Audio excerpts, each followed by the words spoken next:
Hello, good morning to all of you. तो आज मैं एक वेक्टर के नए कॉन्सेप्ट के बारे में बात करने वाला हूं, जो कि रेजोल्यूशन ऑफ वेक्टर है। तो चलिए इसको एक एग्जांपल से समझते हैं, फिर इसको हम डिटेल में डिस्कस करेंगे। तो देखिए, रेजोल्यूशन ऑफ वेक्टर हेडिंग लगा लेते हैं पहले।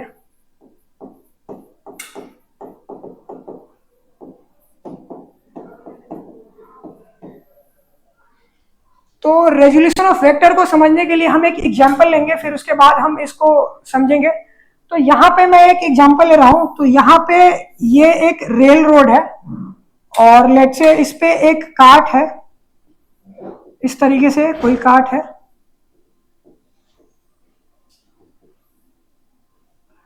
और मैं ये बोलता हूं कि ये जो कार्ट है वो सिर्फ और सिर्फ इस डायरेक्शन में, मतलब कि इस डायरेक्शन में मूव करने के लिए फ्री टू मूव है, और इस डायरेक्शन में ये मूव नहीं कर सकता है।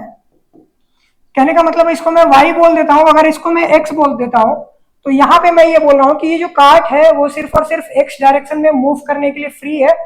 और अगर आप y डायरेक्शन में बात करेंगे तो इसको मैंने कंस्ट्रेंट कर रखा है। कहने का मतलब ये y डायरेक्शन में मूव नहीं कर सकता है। तो देखिए, अब मैं आपको समझाने वाला। तो यहाँ पे मैंने क्या किया कि एक इस डायरेक्शन में, जो कि कुछ एंगल एक्स एक्सिस के साथ थीटा बनाते हुए, मैंने एक फोर्स अप्लाई किया। ठीक है, तो जैसे ही मैंने फोर्स अप्लाई किया, तो आप एक रियल लाइफ एग्जांपल में भी ऐसा समझ सकते हैं कि आप ये ऑब्जर्व करेंगे कि ये जो कार्ट है वो आगे की तरफ बढ़ना शुरू कर देगा। जैसे अगर रियल लाइफ एग्जांपल के तौर पे अगर हम बात करें, तो बच्चे आपने देखे होंगे कि जैसे जब हम बच्चे होते हैं तो कार जो होता है उसको धागे से बांध के ऐसे ऊपर की तरफ खींचते हैं तो वो आगे की तरफ बढ़ता है। ठीक है, तो यहाँ पे भी सेम चीज है कि अगर मैं यहाँ पे एक कार्ड था जो कि इस डायरेक्शन में मूव करने के लिए कंस्टेंट है और एक्स डायरेक्शन में ये मूव कर सकता है, तो मैंने क्या किया कि यहाँ पे एक फोर्स लगाया एफ, जो कि किसी एंगल थीटा पे लग रहा है। तो मैंने ये ऑब्जर्व किया कि ये जो कार्ट है वो किसी वेलोसिटी भी से ये इधर की तरफ मूव करना शुरू कर दिया। ठीक है, तो यहाँ पे आप ये देख सकते हैं कि फोर्स की जो डायरेक्शन है वो एक्स एक्सिस के साथ थीटा डिग्री पे है, लेकिन हम ये ऑब्जर्व कर रहे हैं कि ये जो है एक्स डायरेक्शन में मूव कर रहा है। तो इससे हमें एक चीज मैं ये कंक्लूड कर सकता हूं कि ये जो फोर्स है, इस फोर्स का कुछ ना कुछ जो पार्ट होगा वो एक्स डायरेक्शन में भी होगा। इसीलिए मैं ये बोल सकता हूं कि ये जो कार्ट है वो एक्स डायरेक्शन में मूव कर रहा है। ठीक है, तो इस जो कंक्लूजन है, हमारा जो एग्जांपल है, इससे हम समझ सकते हैं क्लियरली कि ये जो फोर्स भले ही हमने मतलब किसी एंगल थीटा पे लगाया है, लेकिन इस फोर्स का कुछ ना कुछ जो पार्ट होगा वो एक्स डायरेक्शन में भी होगा, जिसके कारण ये जो कार्ट है वो क्या कर पा रहा है, ये मूव कर पा रहा है एक्स डायरेक्शन में। तो यहां से आप समझ सकते हैं कि ये जो फोर्स है कुछ ना कुछ इसका इस डायरेक्शन में कंपोनेंट है। तो यही हमारा बेसिकली रेजोल्यूशन ऑफ वेक्टर जो है वो हम यहाँ फाइंड आउट करने वाले हैं कि अगर कोई फोर्स एफ दे रखा है आपको और आपसे पूछ रखा है किसी दो परपेंडिकुलर डायरेक्शन में, लेट से मैं बोल देता हूं कि ये एक्स है और ये वाई है, तो इस फोर्स का अगर किसी दो परपेंडिकुलर डायरेक्शन में कितना कंपोनेंट होगा, उसी को हम बोलते हैं रेजोल्यूशन ऑफ वेक्टर। तो उसी को हम रेजोल्यूशन ऑफ वेक्टर के नाम से जानते हैं। ठीक है, तो वही हम यहाँ पे कैलकुलेट करने वाले हैं कि अगर कोई फोर्स अगर आपको दे रखा है और आपसे पूछा कि अगर किसी दो परपेंडिकुलर डायरेक्शन में इसका जो होगा वो कंपोनेंट कितना होगा, तो वो चीज हम कैसे कैलकुलेट करते हैं और उसकी कंपोनेंट की वैल्यू क्या होती है, वो चीज हम यहाँ पे फाइंड आउट करने वाले हैं और उसी को हम रेजोल्यूशन ऑफ वेक्टर से जानते हैं। ठीक है, तो यहाँ पे मैं ये बोलता हूँ कि इस जो वेक्टर है इसका जो मैग्नीट्यूड मैं बोल देता हूँ कि ये मॉड ऑफ एफ दे रखा है। ठीक है, तो यहां से आप देख सकते हैं कि इसका जो लेंथ आपको कितना दे रखा है, मॉड ऑफ एफ। यहां तक का लेंथ जो दे रखा है वो मॉड ऑफ एफ दे रखा है। ठीक है, तो यहां से अगर मैं बोलता हूं कि हमें पता करना है कि इस फोर्स का एक्स डायरेक्शन में कितना कंपोनेंट होगा और वाई डायरेक्शन में कितना कंपोनेंट होगा, तो बेसिकली अगर आपको एक्स डायरेक्शन की कंपोनेंट फाइंड आउट करनी है और वाई डायरेक्शन की कंपोनेंट फाइंड आउट करनी है, तो बेसिकली हम क्या करते हैं कि इस वाले लाइन जो भी फोर्स है इस पे एक लाइट सोर्स को इस तरह से सेंड करते हैं, जिससे क्या होता है कि इसका कुछ एक इस पे यहाँ पे इसका जो होगा एक छाया बनेगा, तो उसका जो मतलब लेंथ होगा वही इसका एक्स डायरेक्शन में कंपोनेंट की जो होगी वो वैल्यू होगी। ठीक है, तो ये चीज होता है। अगर आपको वाई डायरेक्शन में इसका कितना कंपोनेंट है उसको फाइंड आउट करना है, तो इधर से हम लाइट रे को फॉल कराएंगे और इधर से जो इसका इस पे एक छाया बनेगा जो कि इसके लेंथ के बराबर होगा, यही आपका जो होगा इस फोर्स का और इस वेक्टर एफ का इस वाई डायरेक्शन में इतना कंपोनेंट का वैल्यू होगा, ठीक है। तो बेसिकली हमें पता पड़ चुका है कि इसका जो कंपोनेंट होगा वो उसका वैल्यू कितना होगा, तो ये चीज इसके बराबर होगा, जो कि हम इस पे क्या करते हैं, लाइट रे डालते हैं और इसका जितना इस पे मतलब कि मतलब छाया बनता है उसका जो लेंथ होगा वही इसका एक्स कंपोनेंट में इसकी जो मतलब वैल्यू होगी, कंपोनेंट की वैल्यू होगी, ठीक है। तो अब हम यहाँ पे फाइंड आउट करने वाले हैं कि ये जो, इसको मैं बोल देता हूँ थोड़ी देर के लिए एफ ऑफ एक्स, ये क्या डिनोट कर रहा है कि एक्स डायरेक्शन में इसका कितना कंपोनेंट है, ठीक है। तो इसको मैं एफ ऑफ एक्स बोल दे रहा हूँ इस लेंथ को। तो अगर हम यहाँ पे अगर कॉस थीटा लगाएं इस वाले ट्रायंगल ए बी और सी में, तो इस ट्रायंगल अगर इस triangle in triangle A B और सी में कॉस थीटा लगाएं हम, तो क्या होगा, बेस अपॉन हाइपोट्यूनस, तो बेस कितना है एफ एक्स और हाइपोट्यूनस मॉड ऑफ एफ। तो यहां से आप देख सकते हैं कि एफ एक्स जो होगा वो किसके बराबर होगा, mod of F cos theta के बराबर होगा, ठीक है। सिमिलरली मतलब कहने का मतलब मेरा ये है कि एक्स डायरेक्शन में जो इस फोर्स का कंपोनेंट होगा वो किसके बराबर होगा, एफ कॉस थीटा के बराबर होगा, ठीक है। सिमिलरली अगर हम वाई डायरेक्शन में इसका कंपोनेंट कैलकुलेट करना चाहें तो हम सेम वही काम करेंगे, यहाँ पे एक और ट्रायंगल बनाएंगे ए बी और लेट से मैं बोल देता हूं कि ये डी पॉइंट है, तो इस वाले कंपोनेंट को निकालेंगे, इसका लेंथ क्या है और वही हमारा वाई डायरेक्शन में इस जो वेक्टर है इसका कंपोनेंट बताएगा, ठीक है। तो चलिए हम उसकी लेंथ कैलकुलेट करते हैं कितने के बराबर आएगा।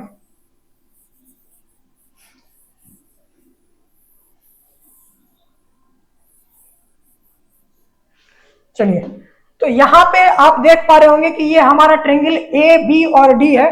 तो अगर मैं in triangle A B and D में लगाता हूं साइन थीटा, तो आप यहां पे देख पा रहे होंगे कि साइन थीटा जो होगा वो होगा किसके बराबर, perpendicular that is B C upon hypotenuse that is F. तो यहाँ पे बी सी और इसको हम ए डी के नाम से भी जान सकते हैं, दोनों इक्वली है। तो ये जो वैल्यू होगा वो आपका आ जाएगा एफ इंटू साइन थीटा। तो ये बेसिकली क्या है, इस एफ का वाई डायरेक्शन में कितना कंपोनेंट है वो किसके बराबर है, mod of F sine theta, इसी के बराबर है ये आपका। तो यहां से हम ये पता कर चुके हैं कि अगर कोई वेक्टर दे रखा है किसी एंगल थीटा पे और उस वेक्टर का किसी भी दो परपेंडिकुलर डायरेक्शन में अगर आपको कैलकुलेट फाइंड आउट करना है तो हम कैसे फाइंड आउट कर सकते हैं, ये चीज हमने देख लिया। अब हम इसको थोड़ा एग्जांपल से और भी समझेंगे सो दैट कि हमारी गलती मिनिमम हो सके। तो चलिए यहाँ पे देखते हैं। तो यहाँ पे मैं ये बोलूंगा कि अगर मैं बोलता हूं कि यहाँ पे एक फोर्स दे रखा है आपको, फोर्स वेक्टर अगर मैं बोलता हूं ये 10 न्यूटन का है और ये एंगल जो है वो लेट्स से 37 डिग्री दे रखा है आपको, तो हमें यहाँ पे बताना ये है कि इसका एक्स डायरेक्शन में कितना कंपोनेंट होगा और वाई डायरेक्शन में कितना कंपोनेंट होगा। तो सिंपली एक्स डायरेक्शन में जो कंपोनेंट होगा अभी हमने पढ़ा कितना होगा, एफ कॉस थीटा के बराबर होगा, और वाई डायरेक्शन में जो कंपोनेंट होगा वो किसके बराबर होगा, एफ साइन थीटा के बराबर होगा। बस यहाँ पे एक्स डायरेक्शन में जो एफ का कंपोनेंट है वो किसके बराबर है, एफ कॉस थीटा, और एफ की जो वैल्यू है वो 10 है, और कॉस थीटा किसके बराबर होगा 4/5 मीन्स की सॉरी कॉस 37। तो कॉस 37 कितने के बराबर होता है 4/5। तो यहां से आप 4/5 रखेंगे तो यहां से आपको ये वैल्यू मिल जाएगा 8 न्यूटन। मतलब कहने का है कि इस फोर्स वेक्टर का एक्स डायरेक्शन में कंपोनेंट कितना है 8 न्यूटन के बराबर है, ठीक है। सिमिलरली अगर आप वाई डायरेक्शन की बात करें तो वाई डायरेक्शन में इसका कंपोनेंट कितना होगा, एफ साइन थीटा, और एफ कितना है 10 इंटू साइन 37, और साइन 37 का वैल्यू हमें पता है कितना होता है 3/5। तो यहां से आप कैलकुलेट कर सकते हैं कि ये हो गया आपका 6 न्यूटन। तो ये हो गया एफ इन वाई डायरेक्शन, ठीक है। तो बेसिकली कहने का मतलब मेरा ये है कि अगर आपको एक कोई फोर्स दे रखा है या फिर कोई भी वेक्टर दे रखा है और अगर आपको उसके किसी भी दो परपेंडिकुलर डायरेक्शन में अगर आपको कंपोनेंट फाइंड आउट करना है तो हम इस तरीके से रेजोल्यूशन ऑफ वेक्टर की मदद से हम उसके कंपोनेंट को फाइंड आउट कर सकते हैं। जैसे एग्जांपल के लिए और भी अगर मैं एग्जांपल लूं तो लेट्स से ये कोई वेक्टर ए है और मुझे किसी इस डायरेक्शन में जो कि एक एंगल थीटा बना रहा है इस वेक्टर से, और इसको मैं बोल देता हूं कि ये एक्स डैश है और ये अपना वाई डैश है। तो अगर मुझे फाइंड आउट करना है कि इस वेक्टर ए का एक्स डैश डायरेक्शन में कितना कंपोनेंट होगा तो सिंपली हम लिखेंगे ए कॉस थीटा और इधर लिखेंगे हो जाएगा हमारा ए साइन थीटा। इस तरीके से आप कंपोनेंट को फाइंड आउट कर सकते हैं। अगर हम इस पे थोड़ा और एग्जांपल की बात करें तो यहाँ पे आप देख सकते हैं कि अगर मैं बोलता हूँ कि एक कोई वेक्टर है जो कि बी वेक्टर है जिसका कि मैग्नीट्यूड मॉड भी है और ये एंगल थीटा बना रहा है। तो इसका अगर मैं एक्स डायरेक्शन और वाई डायरेक्शन में कंपोनेंट लिखना चाहूं तो वाई डायरेक्शन का जो कंपोनेंट होगा वो होगा बी कॉस थीटा और एक्स डायरेक्शन में इसका जो कंपोनेंट होगा वो बी साइन थीटा के बराबर होगा। तो ये चीज आप यहाँ पे फाइंड आउट कर सकते हैं इस तरीके से कि अगर कोई भी वेक्टर दे रखा है, अगर उसको आपको दो परपेंडिकुलर डायरेक्शन में रिजॉल्व करने हैं या फिर उसके दो परपेंडिकुलर डायरेक्शन में कितना कंपोनेंट का वैल्यू होगा, वो चीज आप इस तरीके से फाइंड आउट कर सकते हैं, जो कि हमें रेजुलेशन ऑफ वेक्टर पढ़ाता है। ठीक है, मतलब बताता है कि हम किस तरीके से किसी भी दो वेक्टर का मतलब कि दो परपेंडिकुलर डायरेक्शन में कंपोनेंट फाइंड आउट कर सकते हैं। तो ये हमने सीख लिया है। तो अब हम आगे चलेंगे और हेडिंग लगाएंगे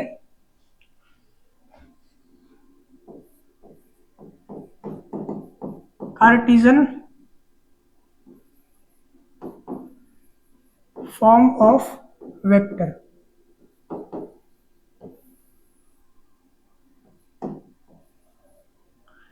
तो यहाँ पे कार्टेशियन फॉर्म ऑफ वेक्टर की अगर हम बात करें तो कार्टेशियन फॉर्म ऑफ वेक्टर हमें ये स्टेट करता है बेसिकली, जैसे अगर अभी तक हमने पढ़ा है कि अगर वेक्टर को आपको लिखना है और उसको रिप्रेजेंट करना है तो हम क्या करते हैं, एक लाइन ड्रॉ करते हैं और फिर उसको हम एक एरो से इस तरीके से डायरेक्शन दे देते हैं, तो ये हमारा कोई वेक्टर बन जाता है। ठीक है, लेकिन यदि अगर हमें क्या करना पड़े कि इसी को अगर मैथमेटिकली लिखना पड़ जाए तो हम कैसे उस वेक्टर को लिखेंगे, वही चीज बेसिकली हमारा कार्टेशियन फॉर्म ऑफ वेक्टर में हम सीखते हैं बेसिकली। ठीक है, तो चलिए उसको देखते हैं, मतलब ये क्या बताता है हमें। तो चलिए आगे बढ़ते हैं। तो कार्टेशियन फॉर्म ऑफ वेक्टर में हमें क्या होता है कि एक यूनिवर्सल हम एजम्पशन लेते हैं डायरेक्शन की, और डायरेक्शन की हेल्प से हम क्या करते हैं कि वेक्टर को किसी भी कॉपी या मतलब पेन पे लिख पाते हैं हम। ठीक है, तो चलिए हम यहाँ पे एक एजम्पशन है जिसको कि यूनिवर्सल एजम्पशन है जिसको हम भी लेके चलेंगे। तो यहाँ पे क्या है वो एजम्पशन कि हम मान लेते हैं कि एक्स डायरेक्शन को आई कैफ बोला जाता है। ये आई कैफ क्या है, unit vector in the direction of x axis. Similarly y जो हमारा कंपोनेंट है उसकी जो डायरेक्शन है उसको यहाँ पे एज्यूम किया जाता है कि उसको जे कैफ बोला जाता है। जे कैफ क्या बताता है, unit vector in the direction of y axis. ठीक है, और सिमिलरली अगर z डायरेक्शन की कंपोनेंट की बात करें हम, सॉरी z डायरेक्शन की बात करें तो उसको हम डिनोट करते हैं k कैप से। ठीक है, तो अगर अब आपको किसी वेक्टर लेट से अगर दे रखा है, अगर मैं बोलता हूं कि अगर कोई वेक्टर है आपको f वेक्टर दे रखा है, ठीक है, और इसको बोल रहा है कि आप एक वेक्टर फॉर्म में लिख के बताओ या फिर कार्टेशियन फॉर्म में लिख के बताओ, तो इस वेक्टर को अगर कॉपी पे लिखना है आपको तो इसको आप ऐसे लिख सकते हैं कंपोनेंट के फॉर्म में, एफ एक्स आई कैफ एफ वाई जे कैफ प्लस एफ जेड के कैफ। इस तरीके से आप किसी वेक्टर को लिख सकते हैं। कैसे लिखेंगे कि उस वेक्टर का एक्स डायरेक्शन में कितना कंपोनेंट है, फिर उसको आई कैफ लिखेंगे, प्लस वाई डायरेक्शन में कितना कंपोनेंट है उसको जे कैफ से वो कर देंगे, और फिर जेड डायरेक्शन में कितना है उसके साथ के कैफ लगा देंगे। और इस तरीके से हम किसी भी वेक्टर को क्या कर सकते हैं, एक मतलब कि कार्टेशियन फॉर्म में लिख पाते हैं। ठीक है, तो चलिए एक एग्जांपल से इसको समझते हैं सो दैट कि हमें ये अच्छे से क्लियर हो पाए। देखिए यहाँ पे मैं बोलता हूं कि एक वेक्टर दे रखा है आपको, सपोज कर लेते हैं ये 5 वेक्टर है, मान लेता हूं ये वेलोसिटी वेक्टर है, किसके बराबर है 5 मीटर पर सेकंड के। ठीक है, तो और ये जो है एंगल बना रहा है वो 37 डिग्री बना रहा है। तो क्वेश्चन मेरा ये है कि हमें यहाँ पे बताना है कि इस वेक्टर को कार्टेशियन फॉर्म में लिख के बताना है। तो वो चीज कैसे हम करते हैं चलिए देखते हैं। तो यहाँ पे आप देख पा रहे होंगे कि इस वेक्टर भी को अगर हमें कॉपी पे लिखना है और यू कैन से कि मतलब इसको कार्टेशियन फॉर्म में लिखना है, तो हम कैसे लिखते हैं उस चीज को समझते हैं। तो हम कैसे लिखते हैं, velocity in X direction I cap plus velocity in Y direction in J cap. ये हो गया आपका किसी वेक्टर को लिखने का तरीका। ठीक है, तो हम क्या करेंगे, इस वेलोसिटी वेक्टर का एक्स कंपोनेंट में कितना मतलब पार्ट है वो चीज कैलकुलेट करेंगे, सिमिलरली वाई डायरेक्शन में कितना पार्ट है वो चीज कैलकुलेट करेंगे, और फिर हम इसको इस तरीके से सजा देंगे तो हमें कार्टेशियन फॉर्म में वेक्टर पता पड़ जाएगा। ठीक है, तो चलिए यहाँ पे देखते हैं। तो ये हमें पता है 5 है, तो इसका अगर कंपोनेंट निकालना चाहें ये वाला पार्ट, तो ये हो जाएगा आपका 5 cos 37 और ये अगर आप पार्ट निकालना चाहें तो ये हो जाएगा आपका 5 sin 37, ठीक है। तो यहाँ से अगर इसकी वैल्यू निकालेंगे आप तो ये 4 के बराबर होगा और ये 3 के बराबर होगा, ठीक है। तो हमें पता पड़ चुका है कि वेलोसिटी जो वेक्टर है हमारा उसका एक्स कॉम्पोनेंट कितना है, 4 मीटर पर सेकेंड, अगर आप यूनिट लिखना चाहें तो लिख सकते हैं। और जो हमारा वाई कॉम्पोनेंट है वो किसके बराबर है, यहाँ पे 3 के बराबर है। तो चलिए सिंपली यहाँ पे पुट कर देते हैं। तो वेलोसिटी वेक्टर भी को आप सिंपली लिख सकते हैं 4i Kaif plus 3j Kaif. इस तरीके से आप किसी वेक्टर जो कि मैंने यहाँ पे दिखाया कि एंगल 37 पे दर्शाया हुआ था, तो हम इसको कैसे मतलब कि कॉपी में लिख सकते हैं और इसको कार्टेशियन फॉर्म में कैसे लिख सकते हैं, तो ये चीज हमारी हो गई। तो इस तरीके से आप यहाँ पे किसी भी वेक्टर को कार्टेशियन फॉर्म में लिख सकते हैं। और यही हमारा कि मतलब वेक्टर को कॉपी में कैसे लिखना है वो चीज एक तरीके से बताता है हमारा। तो इस तरीके से हम कॉपी में लिख पाते हैं उसको। कैसे हम लिख पा रहे हैं, क्योंकि हमें यहाँ पे एजम्पशन लिया कि ये जो डायरेक्शन है वो आई कैफ है और ये जे कैफ है, और इस तरीके से उसका लिखने का तरीका होता है, ठीक है। तो चलिए कुछ और एग्जाम्पल देखते हैं और उससे समझते हैं। अगर मैं बोलता हूं कि यहाँ पे एक वेक्टर आपको दे रखा है, लेट से ए वेक्टर, और ये एंगल थीटा है, और हमें बताना है कि इसका रेक्टेंगुलर कार्टेशियन फॉर्म क्या होगा। तो वो चीज कैसे लिखेंगे हम, तो ये वेक्टर ए वेक्टर है, तो यहाँ पे सिंपली हम बोल सकते हैं कि वेक्टर ए जो होगा वो कैसे लिखा जाएगा, ए का एक्स कॉम्पोनेंट इंटू आई कैफ प्लस ए का वाई कॉम्पोनेंट इंटू जे कैफ। इस तरीके से आप लिख सकते हैं ए वेक्टर को। तो ए का हम एक्स कॉम्पोनेंट निकालना चाहें तो ये हो जाएगा ए साइन थीटा, एंड इधर अगर आप लिखना चाहें तो ए कॉस थीटा, ठीक है। तो इस तरीके से आप यहाँ पे फाइंड आउट कर सकते हैं। और ए वेक्टर आप एग्जैक्टली लिखना चाहें तो वो हो जाएगा आपका mod of A sine theta I cap plus mod of A cos theta J cap. इस तरीके से आप यहाँ पे लिख सकते हैं, ठीक है। मैं उम्मीद करता हूँ ये बातें आपको समझ आ गई होगी। तो चलिए कुछ और बातें करते हैं, और तो चलिए देखते हैं। तो यहाँ पे मैं आपको अभी तक मैंने पढ़ाया था कि यूनिट वेक्टर के बारे में। तो यहाँ पे अगर कार्टेशियन फॉर्म में कोई वेक्टर दे रखा है और आपसे पूछ रखा है कि यूनिट वेक्टर कैसे कैलकुलेट करेंगे, तो उस चीज को कैसे कैलकुलेट करते हैं हम उसको देखते हैं। तो यहाँ पे मैं बोलता हूँ कि लेट से अगर कोई वेक्टर आपका ए वेक्टर दे रखा है जो कि 3i प्लस 4j कैफ के बराबर है, और हमें यहाँ पे बताना ये है कि इसका यूनिट वेक्टर कितना होगा। Unit vector